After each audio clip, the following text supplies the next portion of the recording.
Nesse vídeo nós vamos refletir e conhecer uma história, um relato que faz parte deste livro aqui. Saúde Mental. Esse livro foi escrito pelo médico Jaider Rodrigues de Paula. Não é um livro mediúnico, não. Traz relatos de vivências desse médico, desse psiquiatra ao longo de muitas décadas de trabalho. A história que vamos conhecer é a história número 8 do livro e se chama Sinhá. Porém, antes de nós entrarmos nessa história, vamos ler a introdução, que é bem curtinha, porque na introdução nós vamos entender o quanto será interessante, importante e rico nós iniciarmos o estudo de várias histórias que fazem parte deste livro. A introdução é essa aqui. Aproveitando a sugestão de pacientes, resolvi escrever algumas das minhas experiências como psiquiatra, vividas em consultório no Hospital Espírita André Luiz, Hospital Galba Veloso e no Instituto Raul Soares, localizados em Belo Horizonte, Minas Gerais. São histórias verídicas, para as quais alteramos os nomes das personagens, pois algumas delas ainda se encontram encarnadas.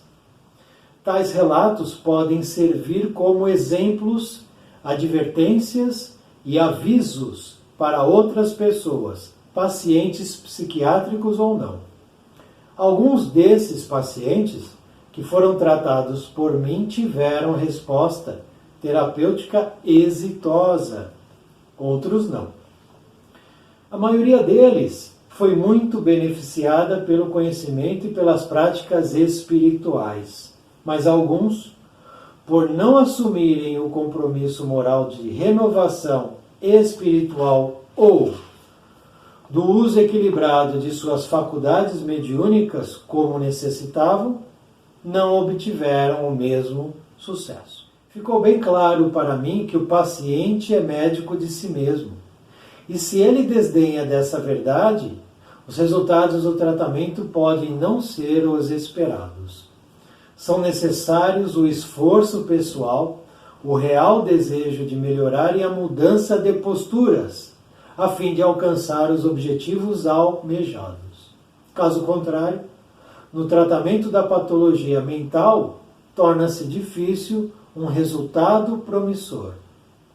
Costumo relatar para os meus pacientes fatos, situações e ocorrências de outros, resguardando a identidade de cada um deles no intuito de que tais casos possam servir de análise e promover reflexões para os atuais atendidos.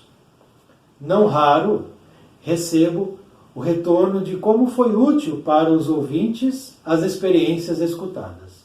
Quando ouço nas entrevistas psiquiátricas situações que tenham ligação em identidade de circunstância, não me furto de passá-las para frente, a fim de que possam auxiliar aos interessados. Então essa é a introdução. E o que ele diz nesse final é o que a gente faz aqui. A gente estuda histórias, casos, relatos, situações, para que essas histórias sirvam para nós. Para que a gente possa, no exemplo do outro, evitar o erro que a gente possa vir a cometer. Quando eu conheço o erro do outro, eu posso evitar que eu entre pela mesma porta que ele entrou. É isso. E a questão aqui se trata de situações mentais. Daí a importância de nós mergulharmos na reflexão e no estudo deste livro, Saúde Mental. Dito isso, vamos agora para o relato, que é o número 8. O relato chamado Sinhá.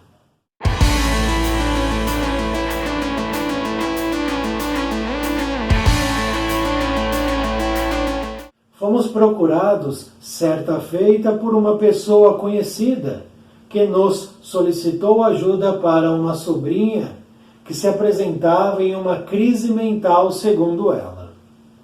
Marcamos para atendê-la no Hospital Espírita André Luiz. Tratava-se de uma mulher bonita, de porte elegante, casada, mãe de 2 filhos. Ela encontrava-se agitada, logorreica, sem crítica, discurso desconexo. Indicamos a internação por tratar-se de um surto psicótico com agitação psicomotora. Dentro do hospital, o quadro foi se agravando, não mostrando melhora significativa. Solicitamos uma orientação espiritual ao Departamento de Assistência Espiritual do hospital. Em reunião mediúnica, manifestou-se uma entidade que informou ter sido escravo da Sinhá no início do século XVIII.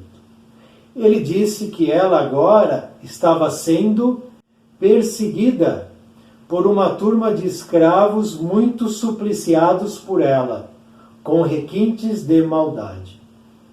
Era praxe mandar os negros para o Pelourinho por pequenos deslizes.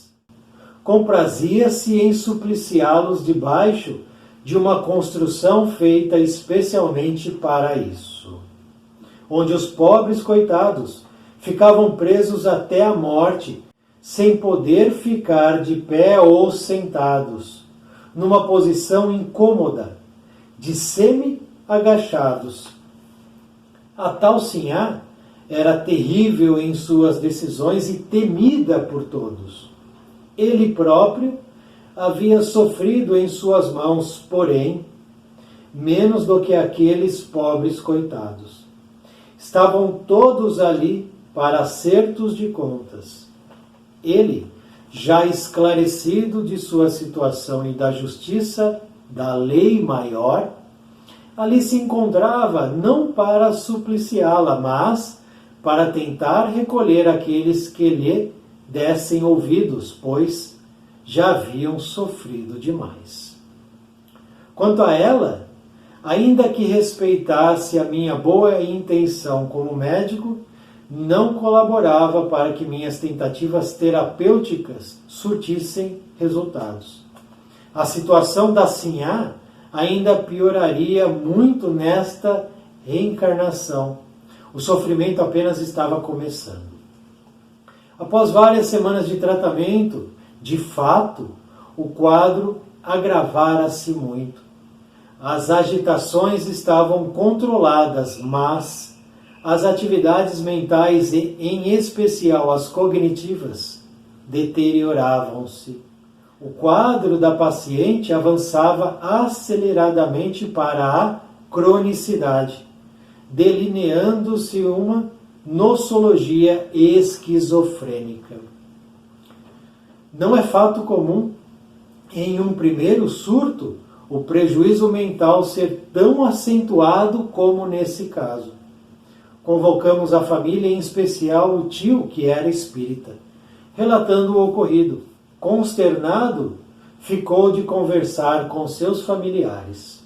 Tempos depois, ela foi transferida para um hospital de longa permanência, após esgotarmos todas as terapêuticas ao nosso alcance no hospital. Muitos anos depois, ficamos sabendo que a sua situação realmente encaminhou para uma cronicidade lastimável. Não se reconhecia mais aquela bela mulher que chegou a ser candidata a Miss Minas Gerais. Não mais encontramos o seu tio, que era quem nos dava notícias dela. Esse fato passou-se há aproximadamente 30 anos. É bem provável que seguiu o curso dos pacientes psicóticos crônicos que, via de regra, não vivem muito nessas condições patológicas e obsessivas.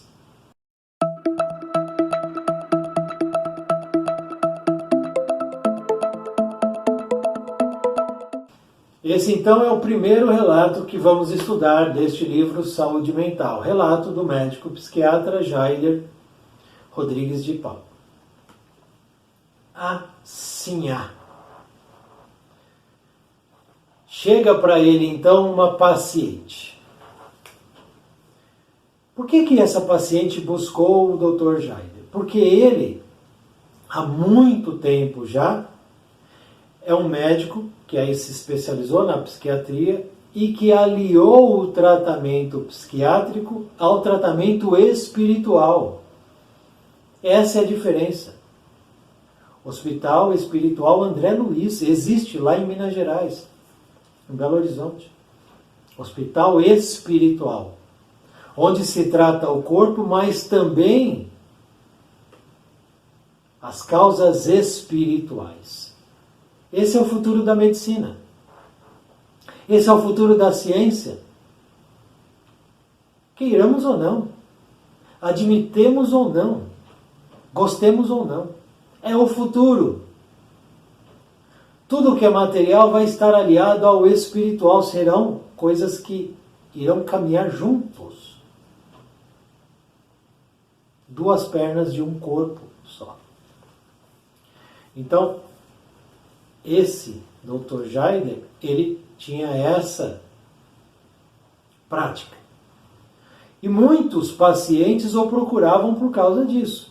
Esgotava-se toda a possibilidade no campo material, da medicina tradicional material, logicamente, sem resposta, buscava-se então alternativas. E uma delas era ir até ele. E lá chega essa mulher, que um dia, no passado, se candidatou a Miss Minas Gerais. Isso há 30 anos atrás. Esse livro é de 2019. 30 anos atrás, a gente está falando aí, finalzinho dos anos 80, início dos anos 90. Daqui atrás, ó.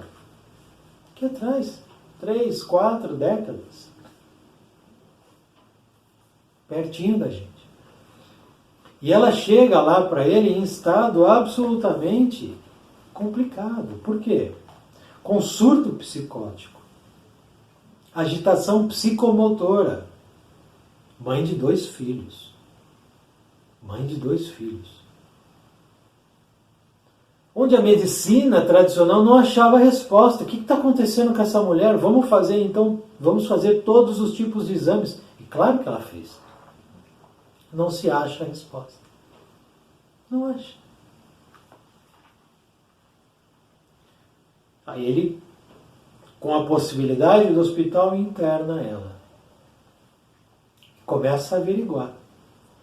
Como ele tem a prática da espiritualidade, nessa instituição, ou seja, nesse hospital espiritual, existe um departamento de assistência espiritual do hospital. Todos os hospitais deste planeta terão um departamento de assistência espiritual. Todos terão. E aí ele vai lá buscar a causa. Se existe um efeito, existe uma causa. Ponto. Claro, muitas vezes a causa está sim na matéria. Claro. Não dormi bem, acordei com a cabeça bagunçada. Em relação ao sono. Ah, mas espera aí, por que eu não dormi? Aí é uma outra investigação. Não dormi bem por quê? Tive pesadelo, sonho? Pesadelo e sonho a gente sabe já que são situações do espírito. Então a gente vai desdobrando as causas para entender os efeitos. Futuro da medicina.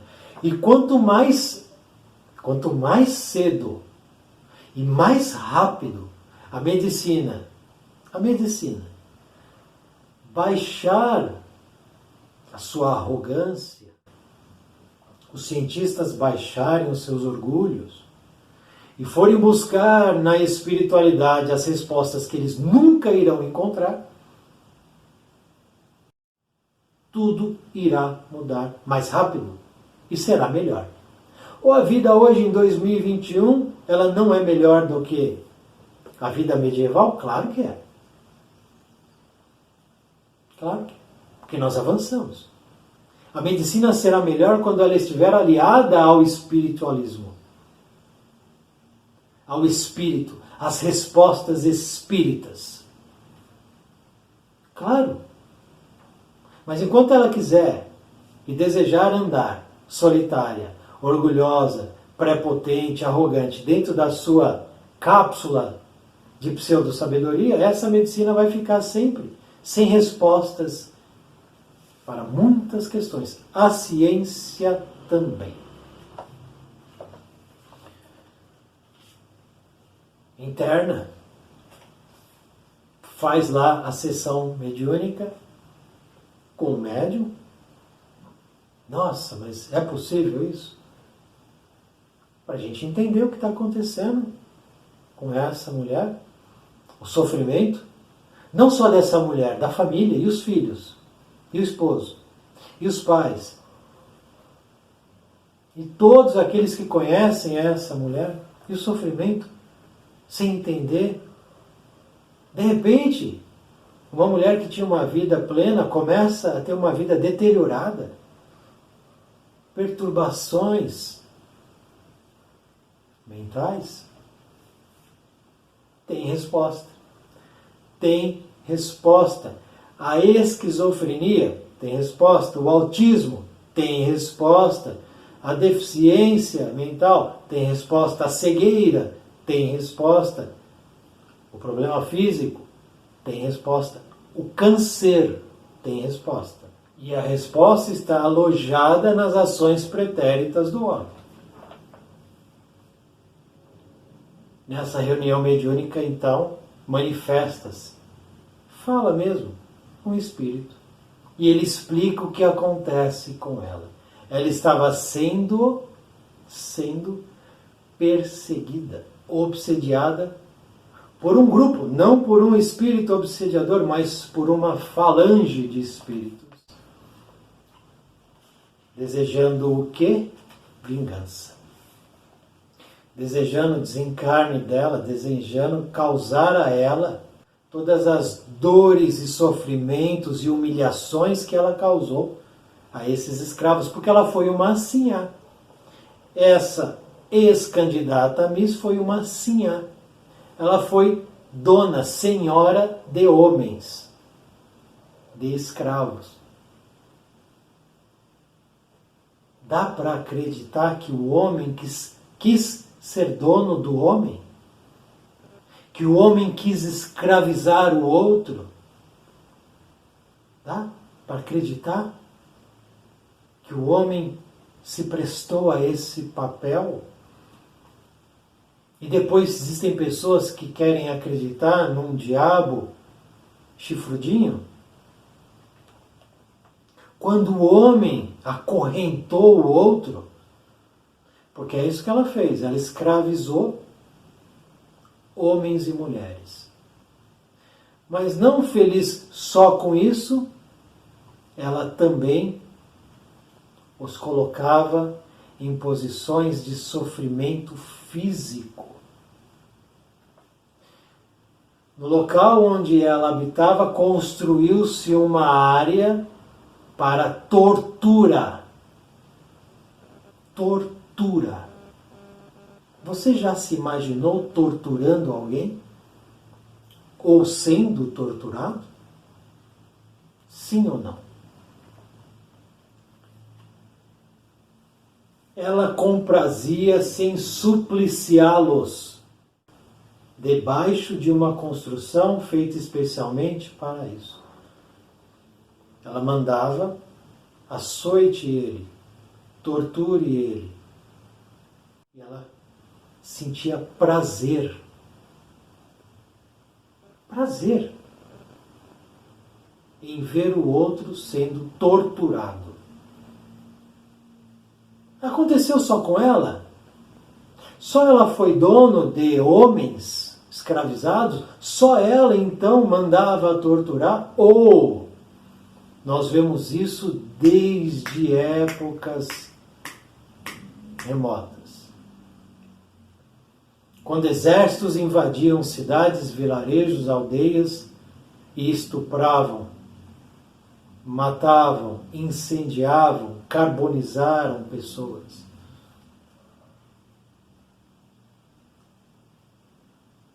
Existe um seriado chamado Os Vikings. O que eles faziam?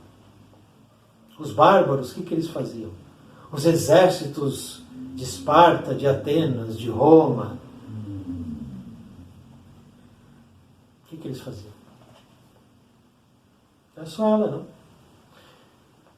Todo esse sofrimento gerou-se a partir das ações humanas. E desses sofrimentos geraram cargas de ódio, cargas de desejo de vingança,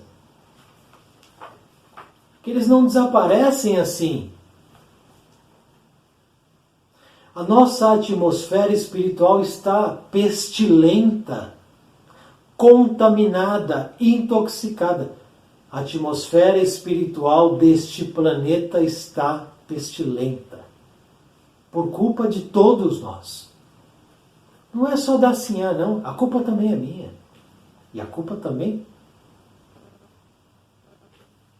é dessa sociedade, que é a mesma sociedade que viveu lá no passado. As sociedades vão se reencontrando na roda da reencarnação. Essas cargas tóxicas geradas por esses eventos, guerras, holocausto, extermínios, matanças, escravizações, todas essas cargas geraram um conteúdo mental, sentimental, emocional, que é palpável, não para mim que estou aqui, não para mim que estou na matéria, essa matéria tosquinha aqui. No plano espiritual é possível se pegar essa matéria de ódio, de rancor, de desejo de vingança. Isso é palpável. Isso impregna. Isso impregna. Nas casas onde a discussão toma corpo, a animosidade se faz presente, a irritação, o melindre, o capricho, o eu sou mais do que você, esses sentimentos exalados, porque eu estou exalando, e sentimento tem cor, tem cheiro, tem forma. Sai daqui. Ele fica lá. Qual é a cor, o cheiro e a forma do pensamento da raiva? Qual é? Azulzinho, cheirosinho, gostosinho? Não. É lixo. Quem de nós abre o lixo e fica cheirando? Esse pensamento, a hora que sai, ele vai impregnar. Sabe onde ele fica? Nas paredes das nossas casas.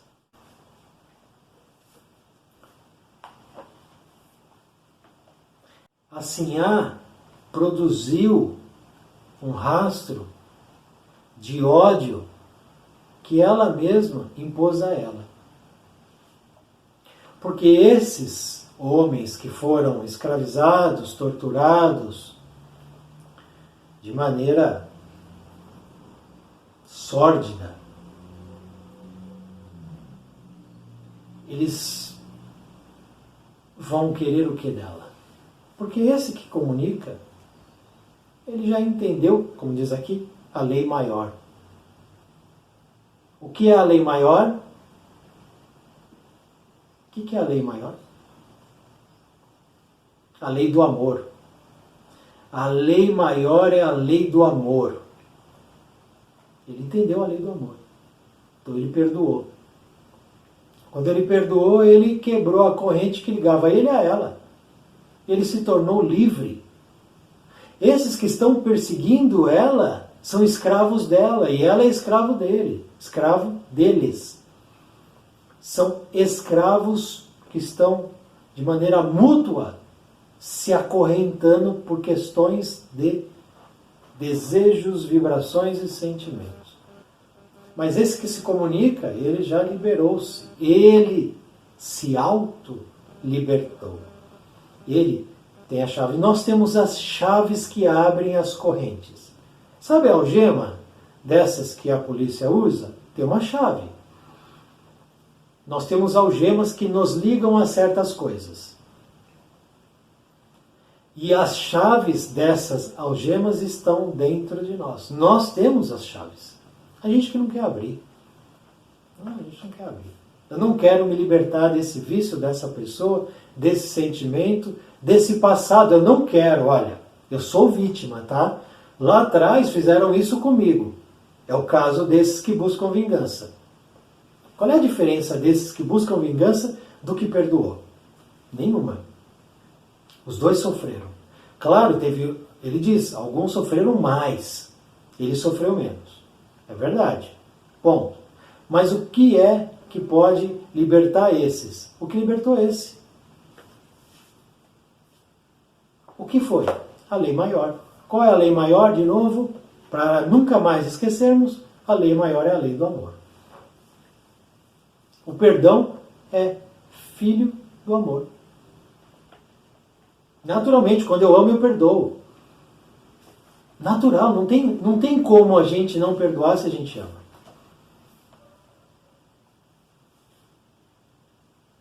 Onde os pobres coitados ficavam presos até a morte, sem poder ficar de pé ou sentados, numa posição incômoda de semi-agachados. A tal Sinhá era terrível em suas decisões. Século XVIII, 300 anos atrás, ela era terrível. Ela plantou isso. Ela plantou. Então Deus é castigador? Deus então é punidor que jogou nela uma praga, uma maldição? Não. Ela está colhendo o que ela plantou por ela ser terrível. Só isso. Lei de causa e efeito. Decisão terrível em suas decisões e temida por todos. As pessoas tinham medo dela. Medo dela. Porque vamos pensar nesses ditadores que estão espalhados por aí, uns nos holofotes, outros não, né? Porque a gente olha lá aquele ditador da Coreia do Norte e fala, nossa, né? É um demônio. Mas e o ditador que está escondido dentro de casa? E o ditador que está escondido dentro da gente? Quando a gente é irracível, quando a gente não compreende, quando a gente não aceita o outro, quando a gente não aceita certas coisas que falam pra gente, a gente age como ditadorzinhos, né? Não, eu não gosto disso, não faço isso, essa orientação, não, pra mim não. Imagina, eu não vou aceitar isso nunca. Mas aquele que é o ditador, né? Eu não. Eu não. Nós deixamos lágrimas na nossa caminhada, nós deixamos. Não adianta a gente se enganar, não. Hoje eu posso estar trilhando uma trilha de luz, de elevação, ascendendo a um conhecimento mais sólido. Mas no passado não, porque essa mulher, que há 3 séculos, há 4 séculos, há 5 séculos, há 100 séculos atrás, trilhou um caminho, ela vai ter que em algum momento começar a trilhar um outro caminho. Porque é a necessidade espiritual que se fará presente, de mudança, de iluminação, de entendimento. Ela foi terrível? Foi no passado. Agora ela está arcando com uma expiação. Ela não é protegida pelos espíritos, por Deus? É. Ela é tão protegida que ela estava aqui, sendo atendida pelo Dr. Jaider, e também no hospital, e também pela família, e também por todos que o rodeavam. Essa é a proteção. Mas espera aí, a proteção não é para tirar ela daquilo que ela precisa rever. A proteção é para amenizar. Então eu vou ter sofrimento? Vou ter sofrimento. Vou ter dor? Vou ter dor. Mas essa dor vai ser sempre amenizada. não no núcleo dela, mas na periferia. Na periferia. E quando eu tenho esse grupo perseguindo ela, aí não tem o que fazer. Aí é deixar que o tempo corra. Porque são muitos. E a carga de ódio ali, ela é uma bomba nuclear. Esse que se manifesta está lá para ajudar. Acabei de falar. O que ameniza? Ele está lá para amenizar a dor dela. Então ele trabalha junto àqueles perseguidores para que eles possam também compreender que aquela dor que eles estão tentando infligir a ela, eles também vão sentir.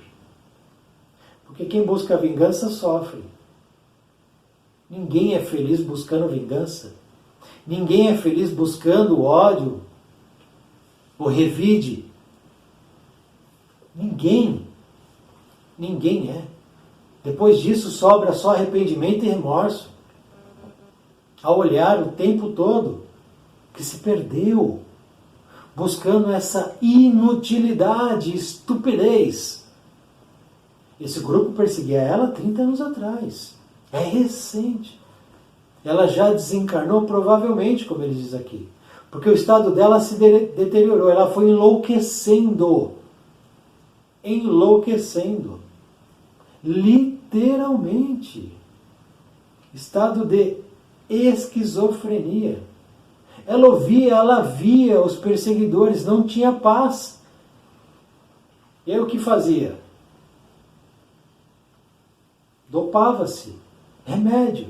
Para que ela pudesse ter um pouco de controle, de paz, de tranquilidade. Depois é transferida daquele hospital para outro e aí não se tem mais notícia. Uma história dessa nos mostra que o passado está presente. O passado está em nosso dia a dia. O passado, ele retorna como mãe, como filho, como pai, como filha, como primo, como marido, como esposa, como dor, como deficiência, como problemas psicomentais, psicomotores. O passado, ele volta para o presente. Para o quê? O reajuste, a reorganização, a quitação de débitos, a limpeza, o expurgo do espírito. O passado está no presente. Essa é uma lição dentre tantas que vamos estudar, que elas possam, de alguma maneira, ser úteis para todos nós. Muito obrigado por assistir esse vídeo, muita paz, muita luz, salve o nosso Mestre Jesus.